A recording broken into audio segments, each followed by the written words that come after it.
Hi, everybody, and welcome to the Property AI Report.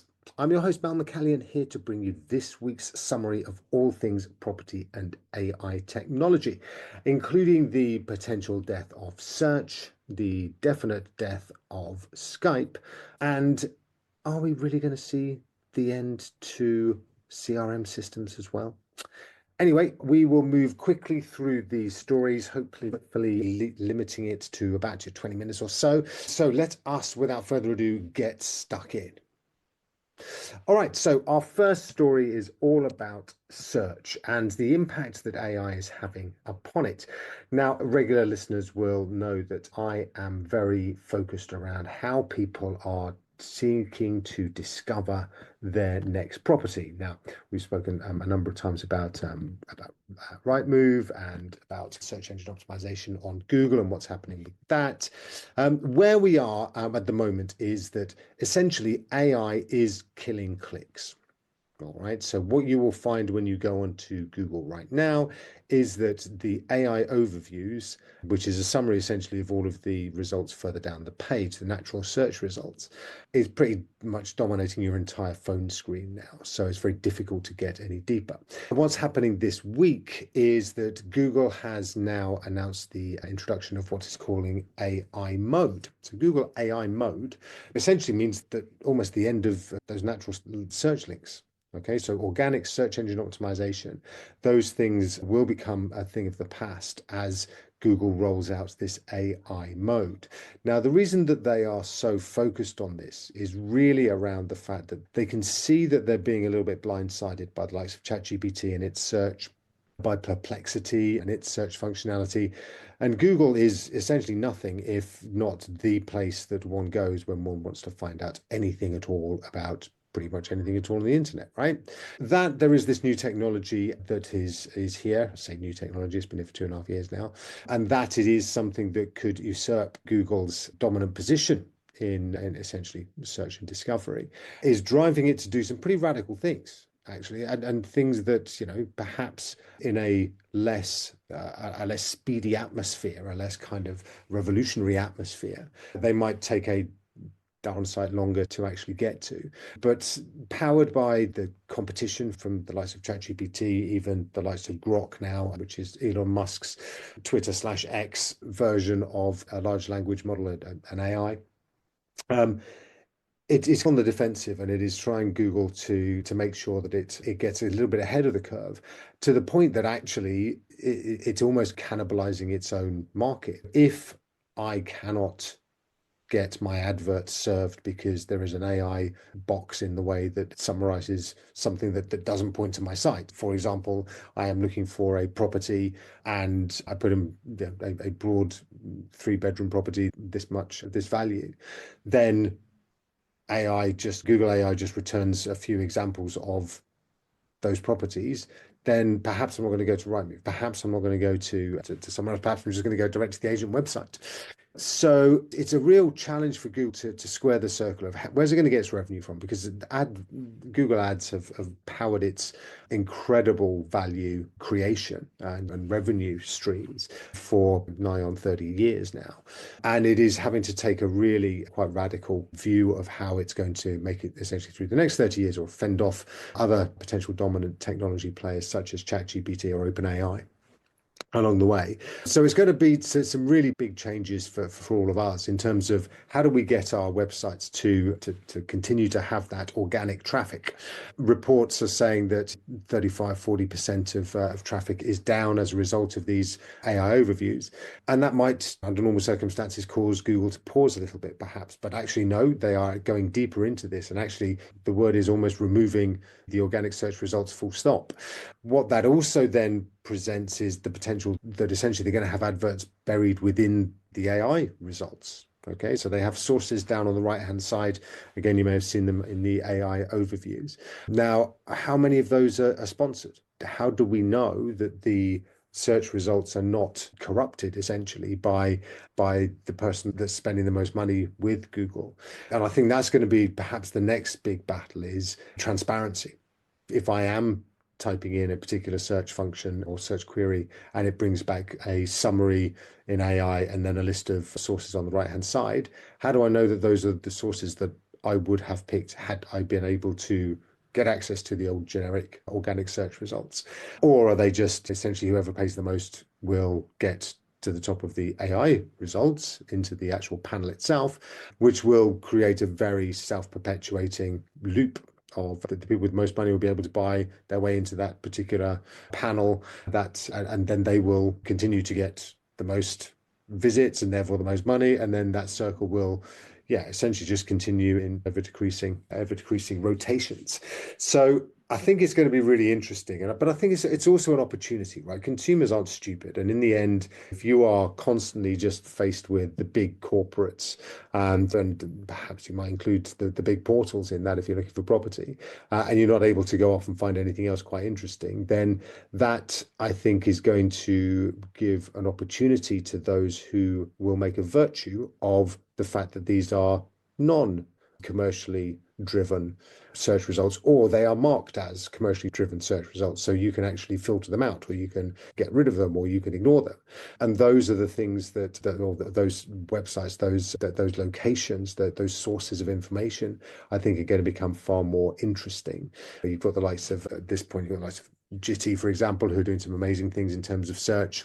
You've got a bunch of other technologies that are coming through. So we've spoken last week and before about deep research from OpenAI, and there's a new one as well it's come out this week, which looks really interesting. It's a Chinese model again. They seem to have done some very cool stuff, and they actually have this whole demonstration where you can go in, you can put in your salary, you can put in that you want to find an area, you've got two kids who are this age and this age, you want to find an area that's safe for them and whatever else you want to think about. And it will go away and do a proper research job on areas of the country or your location where these things are best suited for you. And then you will be able to see the properties that it serves up that are within your price criteria based on your income, etc. So it's doing the whole job for you, right? Instead of you having to think, what is my budget, and then go and do some searches on the back of that, you basically just splurge your entire information about yourself and dreams and desires, and it will come back with a really well thought out series of answers to that. And it will go throughout the whole internet to find it as well. So that's Manus AI. It is from Chinese labs, and this one I think is called Manus Neurodynamica. But yes, again, it's going to be an interesting, this is just the next stage, right? It's the 10th of March right now today. There will be another 1 to 725 along in the next couple of months that will do that, but even better and even quicker and even shinier, and this one will have actual images delivered back to you as well. So it's not going to stand still, and I just think that this battle for search supremacy, for discovery supremacy, is only just getting started.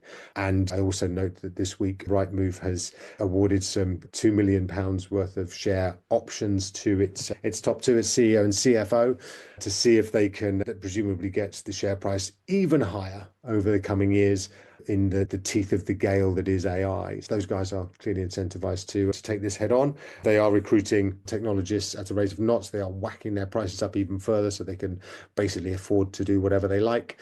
But I think that the time where you had to go to Rightmove to find this information is coming to an end. And I think that will be for innovation within the industry here in the UK, for the wallets of estate and lettings agents out there.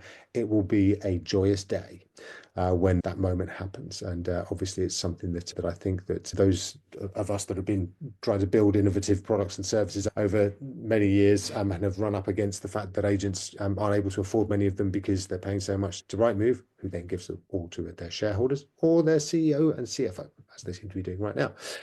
That is going to be good for those of us in the innovation space in the industry as well. So yes, plenty going on, plenty to keep in touch with. And obviously, as ever, we will here at the Property AI Report keep you all up to date with everything that goes on there. All right, talking about keeping up to date with everything that's going on, operator from OpenAI has basically said that they are considering releasing a $20,000 a year AI agents, so agentic AI that basically you can tell to do whatever you like. Now, the 20,000 one they are saying is going to be obviously super sophisticated and be much, much better than any human you can get for that sort of cash. But they're also what they're probably doing is they're trailing the £20,000, $20,000 one, so that when they actually release a number of $2,000 ones, people will go, oh, that's actually quite a bargain, and buy those instead. It's going to be so whatever they're developing is going to use this technology that I just mentioned called Operator, which essentially allows AI agents, agentic AI, not AI estate agents, AI that has agency, so the ability to do stuff itself. With agentic AI, you basically give it a task and it will go off and find out how to do it however it likes. So you can just leave it running. So, and it will open up browsers, it will research the web, and it will come back with the things that you want it to do. It can do things like, and this is the kind of perpetual example that everyone always gives, which is, can it book a holiday for me, or can it book a restaurant for me, or something like that? So those things are going to be happening as we in increasing speed, I think. And with the launch of ChatGPT 5, which is going to come out probably in the next 6 weeks or so, I imagine there's going to be some significant advances in reasoning and agentic capacity or capability that OpenAI is going to be able to produce. This is why I'm really fascinated about how this might play out, particularly in the data sphere. At the moment, currently for agencies, estate agencies, lettings agencies, what everybody uses is CRM systems. And for better or worse, some of them have really super funky UX, user experience, front ends. Some of them are really old and a little bit stale, let's call it, a little bit tired. And these ones have historically been replaced, purged over time, because essentially the humans that are looking at them can't see past some of the really clunky graphics, and also the new capabilities of these different CRMs, the likes of Street, etc., Greenhouse, really impressive pieces of kit. Yes, it is interesting to consider what might happen then if you have AI agents tapping these buttons rather than humans. So I think as we look across the next sort of couple of years, I think AI agents are going to be plugging into these data sources, these CRM systems, and manipulating them without the need of humans to do. And I think that creates an interesting question around whatever CRM system is currently being used right now, and whether that is, if AI can just plug straight into, I don't know, let's call it creaky old Repit, bless it, then what does that mean for some of the newer stuff? Or what do the newer ones have to do in order to really impress with their technological capabilities?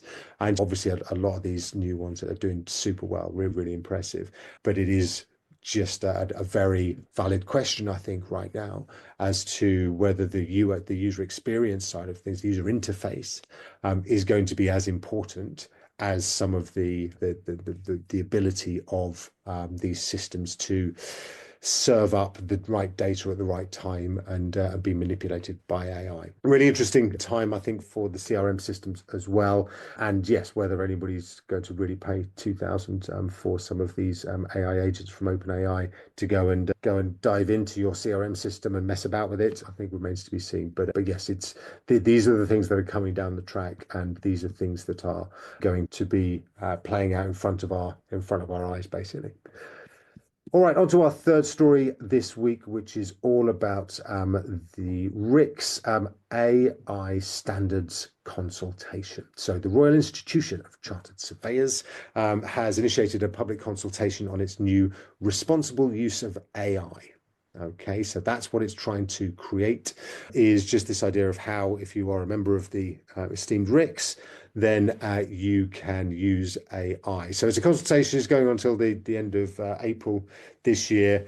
It's going to look at things like the scope of a proposed standard, so governance, risk management, procurement, due diligence, etc., and also still trying to keep that humanity in there, professional judgment and accountability, so that it doesn't all become smothered by the capability of AI, which again, as we're already seeing, is significant, and it will grow even more significant in the coming months and years.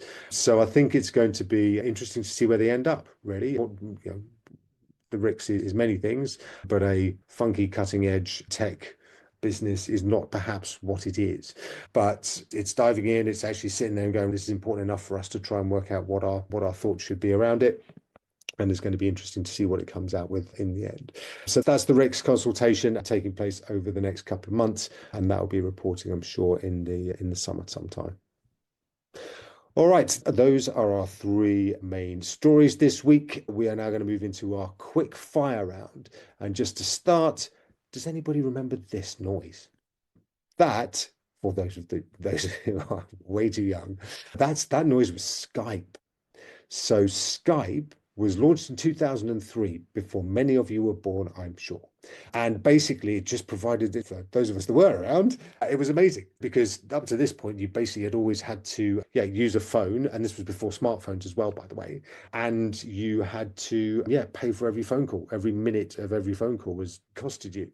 Phoning people up, that there wasn't things like electronic means of communication, texting, things like that just weren't a thing. I think we'd only just about got over faxes and been to emails, really.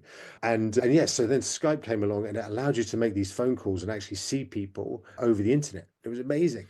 And so in 2003, it arrived. By 2011, when it was acquired by Microsoft, it was worth $8.5 billion. All right, so a hugely successful business. And then Microsoft got hold of it and basically killed it.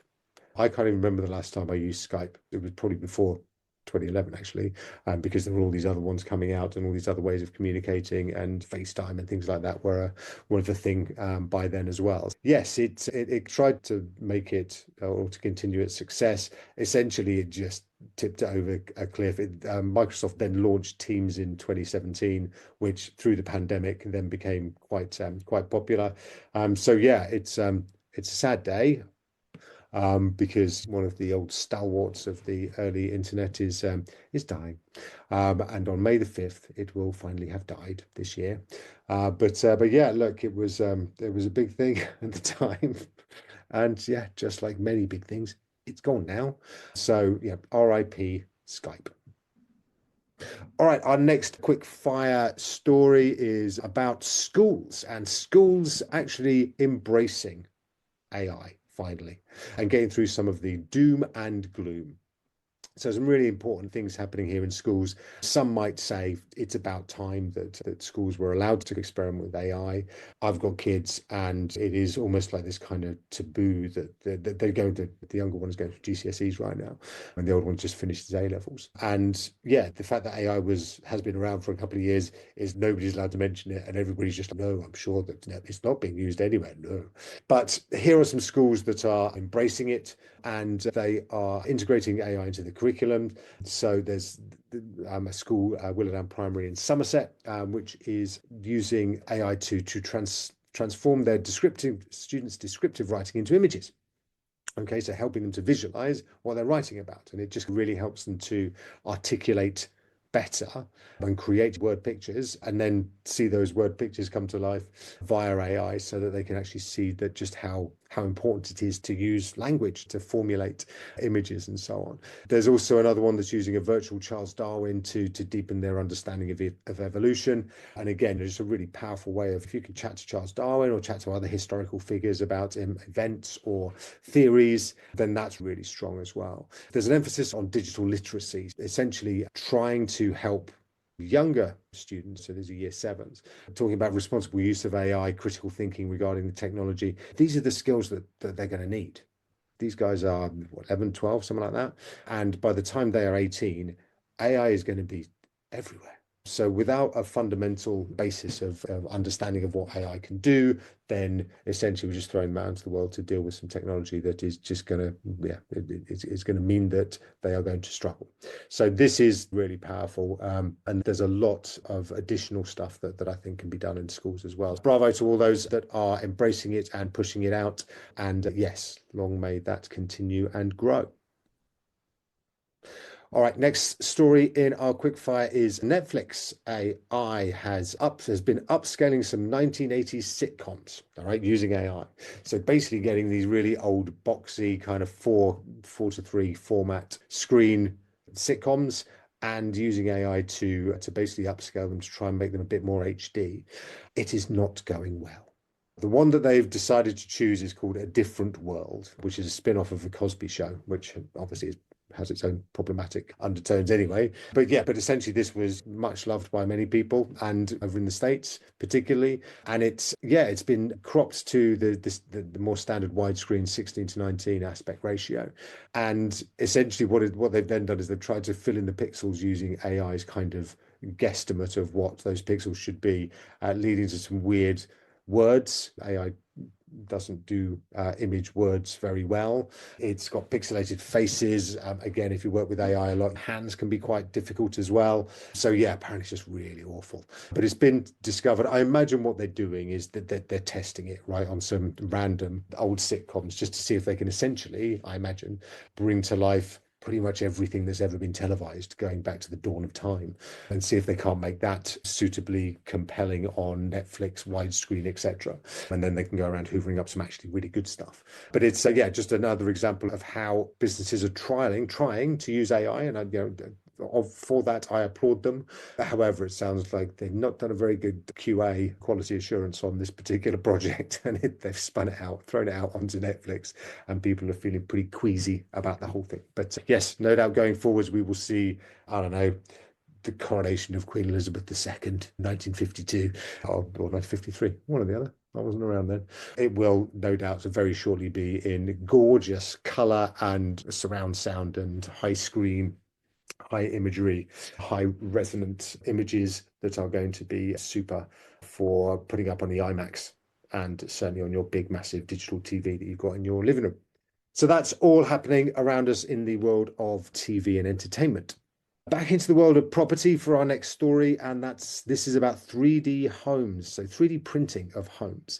This has been something that has been long trailed, frequently desired, and yet really not got to the point of having wide scale adoption. Now, the idea is amazing. With 3D printing, you can basically print a 4-bedroom property in 5 weeks. So it takes 3 weeks to print it and then 2 weeks to do the finishing touches. That is instead of between 6 to 12 months. So 5 weeks versus 26 to 52 weeks. So huge savings. So yeah, so this is being tried out now over in Australia, and obviously it's going to be, if we are over here in the UK, we're trying to get 1.5 million properties built in the next, I think it's 4 years now, isn't it? Which has never been done before. Then some new technology is going to have to help. And maybe even if we can't get the whole property 3D printed, then maybe there's going to be an opportunity to do at least little bits of it, little parts of it. So those are 3D homes, again, still coming to a greenbelt field near you soon, no doubt. Our next quick fire story is all about consciousness. All right, there is a theory that AI will become suitably developed in the relatively short, that it will actually develop its own consciousness and then feel pain and suffering. All right, so if you are of a mind to shout at your Alexa or your ChatGPT, or swear at it, or not even say please and thank you, come on.